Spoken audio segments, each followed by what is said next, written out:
Hello students, आप लोग को फिर से बहुत बहुत स्वागत है ग्लोबल स्टडी चैनल पर। हम लोग बिहार बोर्ड का मैट्रिक और इंटर का तैयारी करा रहे हैं अपने यूट्यूब के चैनल के माध्यम से, ग्लोबल स्टडीज के माध्यम से। और हमारा जो चैनल है यूट्यूब पर वो है ग्लोबल स्टडीज लाइव। अगर कोई बच्चे पहली बार देख रहे हैं तो हमारे चैनल को सब्सक्राइब कर लीजिए, दोस्तों के साथ शेयर कर लीजिए, क्योंकि हम पूरे बिहार के बच्चे को बिहार बोर्ड का मैट्रिक और इंटर आर्ट्स और मैट्रिक सभी विषय का तैयारी करा रहे हैं फ्री में।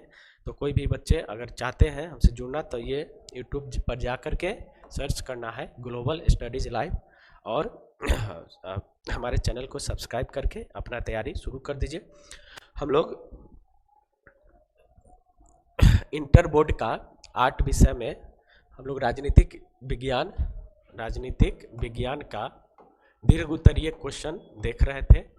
और ये जो हमारा क्वेश्चन आंसर है वह जो हमारा जो टीम के द्वारा जो आंसर लिखा गया है, बनाया गया है, दीर्घ उत्तरीय हो या लघु उत्तरीय हो या एमसीक्यू हो, वो आपको किसी दूसरे बुक या पत्रिका में आपको या गेस्ट पेपर में नहीं मिलेंगे, क्योंकि खुद से बनाया गया है आसान भाषा में और बिल्कुल सटीक आंसर है, जिससे आपको अधिक से अधिक अंक लाने में सुविधा दे और याद करने में भी आसानी हो। और इस तरह से परफेक्ट आंसर लिखने से आपको फुल मार्क्स की आने की संभावना बढ़ जाती है और स्टूडेंट्स के मुकाबले। तो हम लोग पहला क्वेश्चन देख चुके हैं राजनीतिक विज्ञान का, यानी पॉलिटिकल साइंस का, इंटर का। आज देखेंगे दीर्घ उत्तरीय का दूसरा क्वेश्चन। हमारा दूसरा क्वेश्चन है राष्ट्रपति के आपातकालीन शक्तियों का वर्णन करें। यहाँ पे एक ध्यान देने वाली बात है कि एग्जाम में आपको वर्णन करे या व्याख्या करे या विवेचना करे या प्रकाश डाले, इस तरह से कुछ भी लिखा हुआ मिल सकता है, लेकिन सबका मतलब अर्थ एक ही होता है। इससे कंफ्यूज नहीं होना है, सबका आंसर एक होगा, क्योंकि इसका मीनिंग ही सभी शब्दों का एक ही होता है। तो हमारा दूसरा क्वेश्चन है कि राष्ट्रपति के आपातकालीन शक्तियों का वर्णन करें।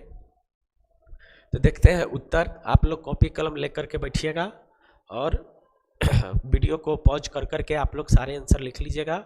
बहुत ही ऑथेंटिक और परफेक्ट आंसर है, आपको कहीं भी नहीं मिलेगा।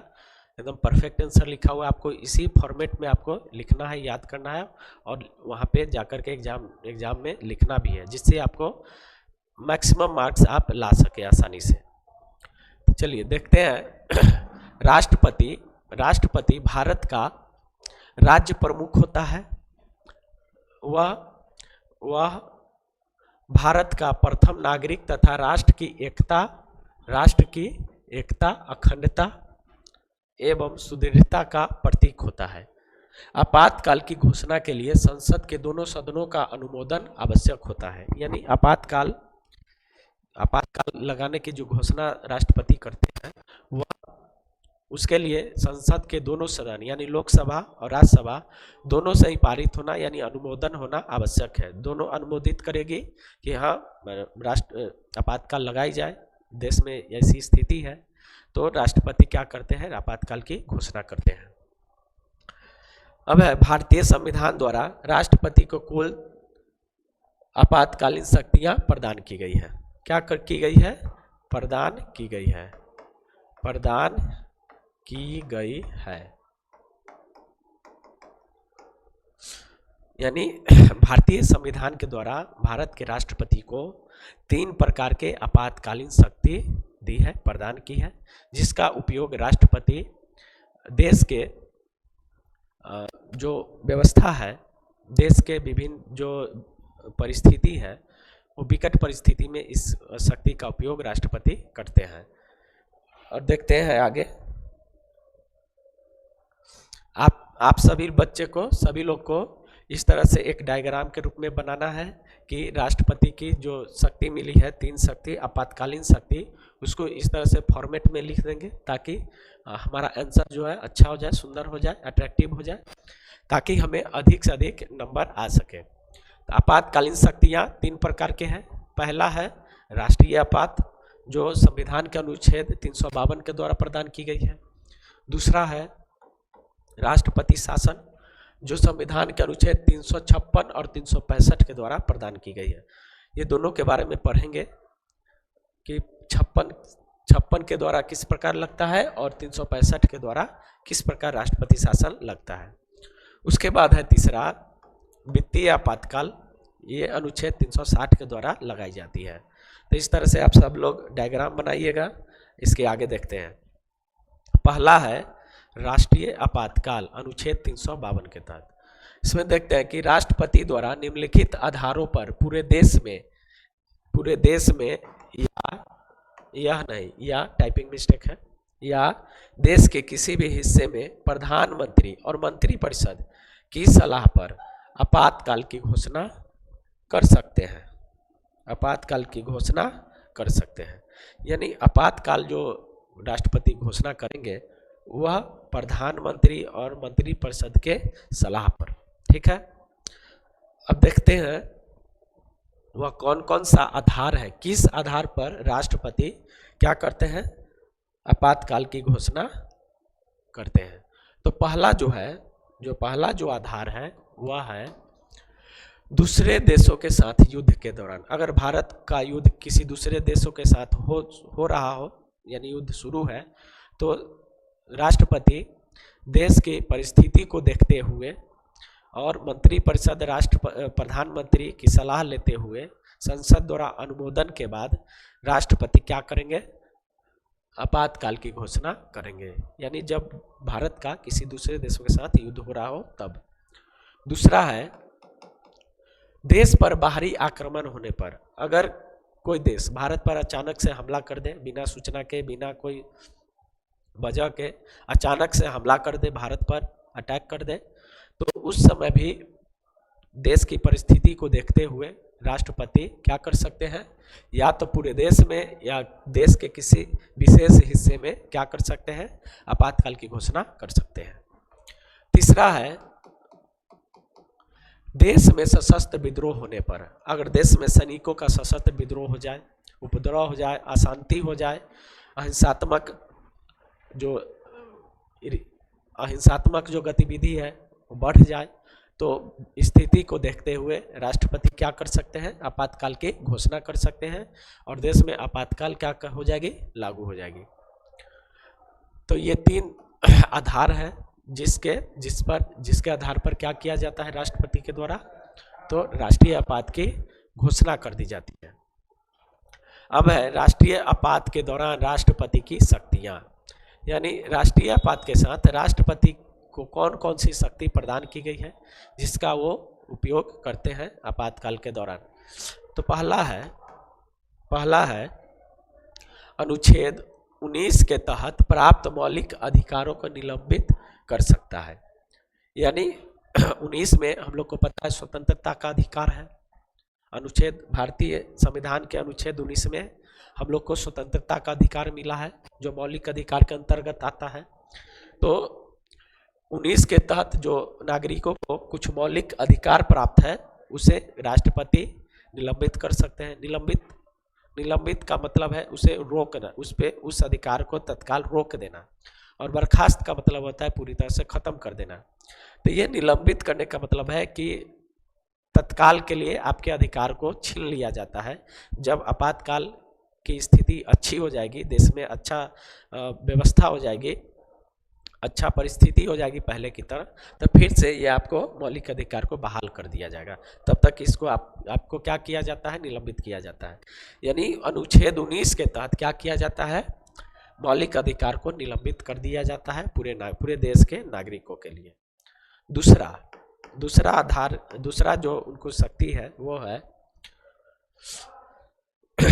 अनुच्छेद 20 और अनुच्छेद 21 को निलंबित नहीं किया जा सकता। यानी ये संविधान का 2 ऐसा अनुच्छेद है, बहुत ही पावरफुल अनुच्छेद इसे माना जाता है, अनुच्छेद 20 और अनुच्छेद 21। इसे आपातकाल में भी निलंबित या बर्खास्त नहीं किया जा सकता। अब है कि अनुच्छेद 20 क्या है, तो अनुच्छेद 20 में जो है दोष सिद्धि के लिए क्या है, अधिकार मिला हुआ है। अगर आपातकाल में हम पर कोई दोषारोपण होती है तो इस समय मेरा अधिकार है कि हम अपना दोष को निर्दोष होने के लिए, हम दोष सिद्धि होने के लिए, यानी हम निर्दोष है, निर्दोष सिद्ध होने के लिए मेरा अधिकार है। हम पर जो लगा आरोप है वह गलत है, ये हमें अधिकार मिला हुआ है, जो आपातकाल में भी निलंबित या बर्खास्त नहीं हो सकता है। दूसरा है अनुच्छेद 21। अनुच्छेद 21 को बोलते हैं प्राण एवं दैहिक यानी शरीर, प्राण एवं दैहिक सुरक्षा। यानी अनुच्छेद 21 के तहत आपातकाल के दौरान भी प्रत्येक नागरिक को व्यक्तिगत रूप से, भारत के प्रत्येक नागरिकों को व्यक्तिगत रूप से अपने प्राण, अपने शरीर को बचाने का क्या है, अधिकार है। यानी वह अपने शरीर और अपना जान प्राण को बचाने के लिए उसके पास अधिकार है। इस तरह से अनुच्छेद 20 और 21 को निलंबित नहीं किया जा सकता, आपातकाल में भी निलंबित नहीं किया जा सकता। तीसरा है वित्तीय संसाधनों के वितरण को संशोधित कर सकता है। अगर आपातकाल लागू हो गई तो अभी जो व्यवस्था है वित्तीय संसाधनों के वितरण का, जैसे राज्य सरकार अपने तरीके से करती है, राज्य और केंद्र के बीच में एक संबंध होता है वित्तीय वितरण का, तो ये जो है इसको राष्ट्रपति क्या कर सकते हैं, संशोधित कर सकते हैं, यानी इस व्यवस्था को बदल सकते हैं और ये व्यवस्था पूर्ण रूप से केंद्र सरकार के हाथ में आ जाएगी। यानी जो भी वित्तीय संसाधन का वितरण होगा पूरे देश में वह सेंट्रल लेवल यानी केंद्र सरकार के आधार पर, यानी वहीं से सारे देश में संसाधन का वितरण होगा। ठीक है, यह भी अधिकार किसे मिला है, राष्ट्रपति को, यानी संशोधित कर सकते हैं, यानी नियम में बदलाव ला सकते हैं। चलिए अब आगे देखते हैं। चौथा, राष्ट्रपति राज्यों के कार्यकारी शक्ति अपने हाथ में ले सकती है। यानी आपातकाल के दौरान राष्ट्रपति जो है, जो राज्य है, विभिन्न राज्य है भारत में, उन सभी राज्यों की कार्यकारी शक्ति, जो भी कार्यकारी शक्तियां हैं वो अपने हाथ में ले सकती है। कौन, राष्ट्रपति, यानी अपने तरीके से सभी राज्यों पर शासन कर सकती है, शासन व्यवस्था चला सकती है। पांचवा है आपातकाल की अवधि को अधिकतम 3 वर्षों तक बढ़ाया जा सकता है। यानी आपातकाल को मैक्सिमम यानी अधिकतम कितने वर्षों तक, 3 वर्षों तक, कितने, 3 वर्षों तक लागू किया जा सकता है, उससे अधिक नहीं। और एक बार में 6 महीने के लिए घोषणा होती है, फिर परिस्थिति को देखते हुए, हालात अच्छे नहीं हुए तो फिर से 6 महीने के लिए बढ़ाया जाता है। इस तरह से बढ़ाते बढ़ाते अधिकतम 3 साल तक ही बढ़ाया जा सकता है।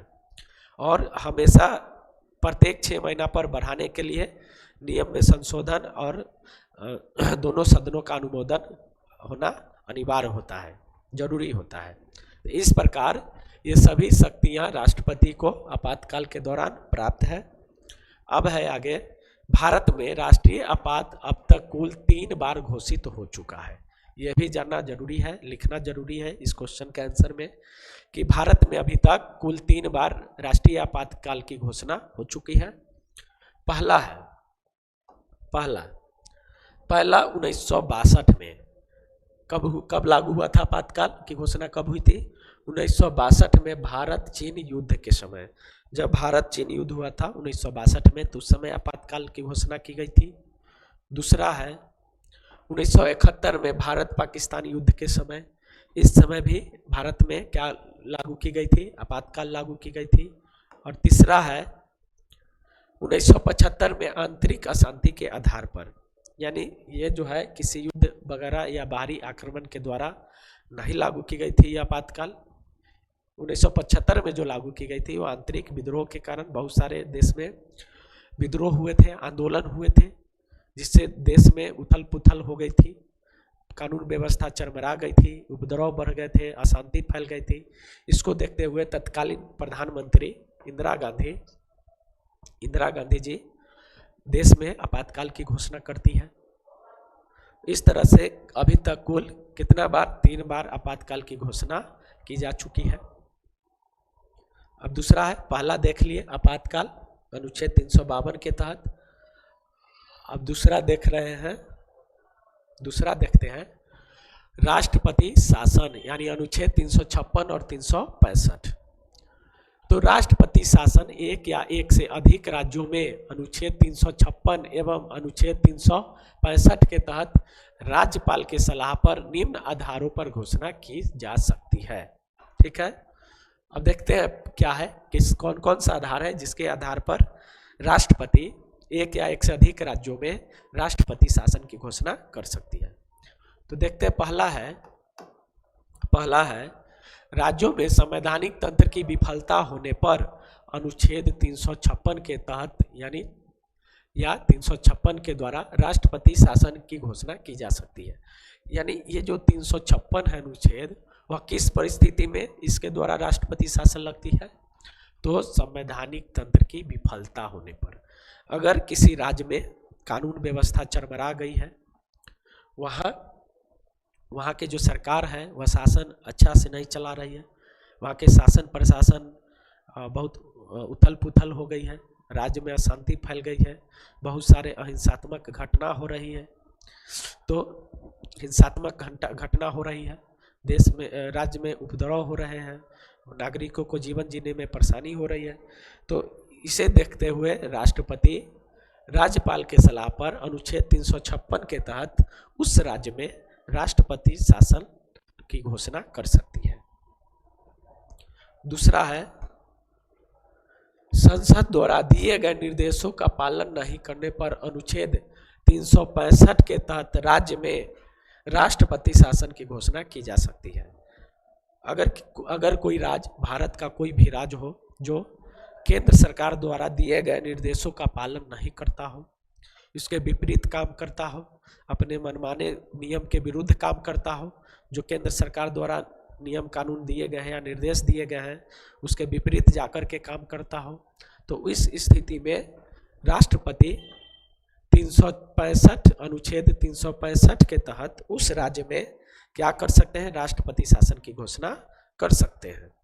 तो क्लियर है 356 कब लागू होती है और 365 कब लागू होती है?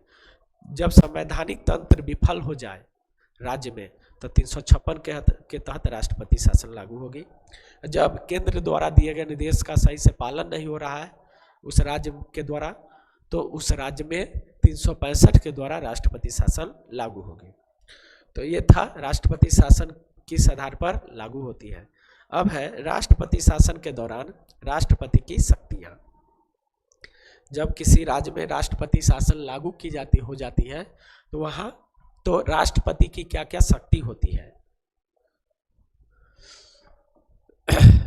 तो देखते हैं, पहला क्या है, राज्य के सभी शासन व्यवस्था अपने हाथों में ले सकती है। यानी कानून, जो भी कानून है वो क्या कर सकती है? अपने हाथों में ले सकती है।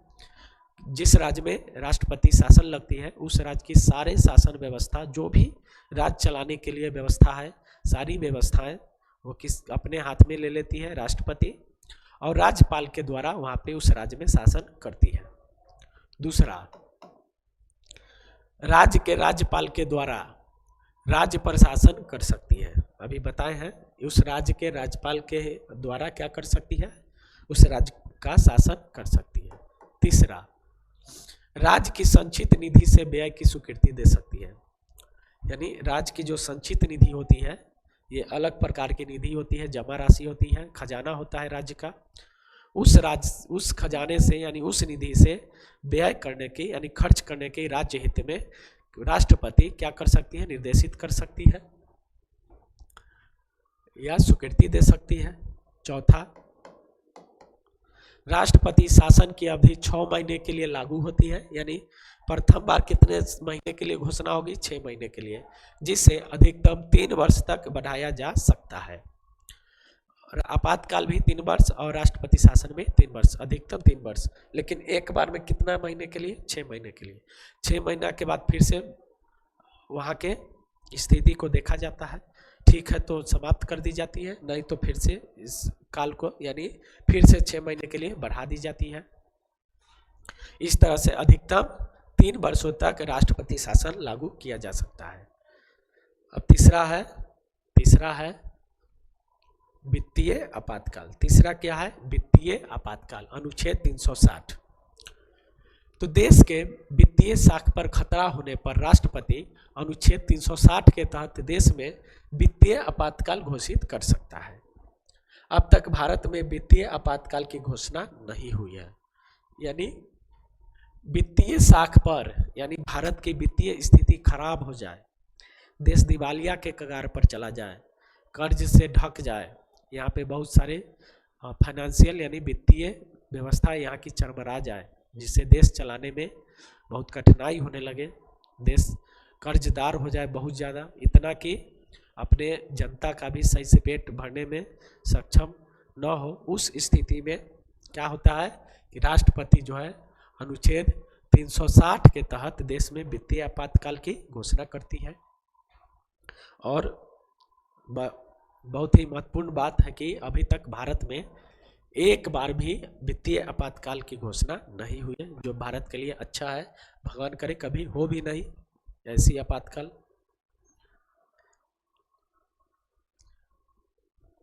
वित्तीय आपातकाल आपको राष्ट्रीय आपातकाल से भी भयानक है, बहुत ही ये खतरनाक है। वित्तीय आपातकाल मतलब पूरे देश पर संकट, इसलिए ये बहुत ही चुनौतीपूर्ण होता है किसी देश के लिए, ये होना अच्छा नहीं होता है। और संयोग से भारत में अभी तक एक बार भी लागू नहीं हुई है। चलिए अब देखते हैं वित्तीय आपातकाल के दौरान राष्ट्रपति की शक्तियाँ। तो पहली जो शक्ति मिला है वित्तीय आपातकाल के दौरान, वो है केंद्र सरकार को राज्य के वित्तीय मामलों पर नियंत्रण का अधिकार दे सकती है। अगर देश में वित्तीय आपातकाल लग जाए तो केंद्र सरकार को राष्ट्रपति यह अधिकार देगी कि आप जो भी राज्य है भारत में, सभी राज्यों का वित्तीय मामले का नियंत्रण आप अपने हाथ में लीजिए, ताकि वित्तीय जो मैनेजमेंट है, जो वित्तीय प्रबंधक है देश का, वो अच्छे से हो, सभी नागरिकों के हित में हो, देश हित में हो। यह सोचते हुए वित्तीय मामलों पर नियंत्रण का अधिकार किसे दे दिया जा सकता है? तो केंद्र सरकार को। किसके द्वारा? तो राष्ट्रपति के द्वारा। दूसरा, किसी भी वर्ग के कर्मचारी, यानी भारत में जो भी सरकारी कर्मचारी है जो भारत सरकार के अधीन है या राज्य सरकार के अधीन है, जिसमें उच्च न्यायालय एवं सर्वोच्च न्यायालय के न्यायाधीशों सहित, यानी न्यायाधीश सहित सुप्रीम कोर्ट, हाई कोर्ट के जो भी जज है उनके सहित लेकर के जो भी उनसे नीचे वाले जो पोस्ट के जो भी कर्मचारी है, सभी का वेतन और भत्ते में कटौती कर सकता है। क्या कर सकते हैं? वेतन और भत्ता में कटौती कर सकता है, यानी कमी कर सकता है, रोक सकता है कुछ दिनों के लिए। तीसरा, भारतीय रिजर्व बैंक को निर्देश जारी कर सकता है, यानी भारत का राष्ट्रपति वित्तीय आपातकाल के दौरान रिजर्व बैंक ऑफ इंडिया, जिसे सरकार का बैंक और बैंकों का बैंक कहा जाता है, मौद्रिक नीति यही चलाती है, बैंक ही चलाती है। तो आवश्यकता अनुसार वित्तीय आपातकाल के दौरान राष्ट्रपति आरबीआई को भी आवश्यक निर्देश जारी कर सकती है कि आपको ये ऐसे काम करना है, ये करना है, क्योंकि वित्तीय आपातकाल में फाइनेंशियल सिस्टम बहुत खराब हो जाती है, जिसे अच्छा करना, सुदृढ़ करना, फिर से मजबूती लाने के लिए राष्ट्रपति आरबीआई को आवश्यक निर्देश जारी कर सकता है। हो गया। अब देखते हैं कि इस प्रकार वित्तीय आपातकाल देश के वित्तीय स्थिति को बनाए रखने के लिए प्रावधान किया गया है। क्या किया गया है? वित्तीय स्थिति अच्छा रहे, स्थिर रहे, सुदृढ़ रहे, इसके लिए क्या करती है? वित्तीय आपातकाल लगाई जाती है। किसके द्वारा? राष्ट्रपति के द्वारा। तो ये क्वेश्चन आंसर समाप्त होता है। आप सभी लोग से आग्रह है, जो भी बच्चे देख रहे हैं, इस क्वेश्चन का आंसर आप लोग हूबहू लिख लीजिए। हम एक बार इसको स्क्रॉल कर देते हैं। आप लोग वीडियो को पॉज कर करके देख करके आप लाइन बाय लाइन लिखिए, जैसे हम जिस फॉर्मेट में हम लिखे हैं, और इसको 2 बार 3 बार वीडियो देखिए, याद कीजिए, कॉपी में लिखिए। ये क्वेश्चन आता है तो आपको 5 में 5 मार्क्स मिलेंगे, ये हमारी गारंटी है, क्योंकि ये बहुत ही परफेक्ट आंसर है, आपको याद भी करने में आसानी होगी। तो ये यहाँ से आप लोग रोक रोक करके आप लिखते जाइएगा। एक बार रिकॉल कर देते हैं।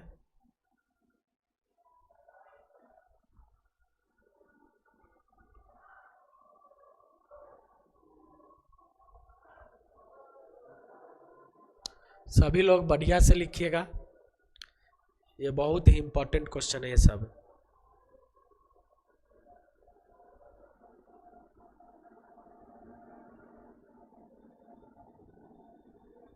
चलिए हो गया।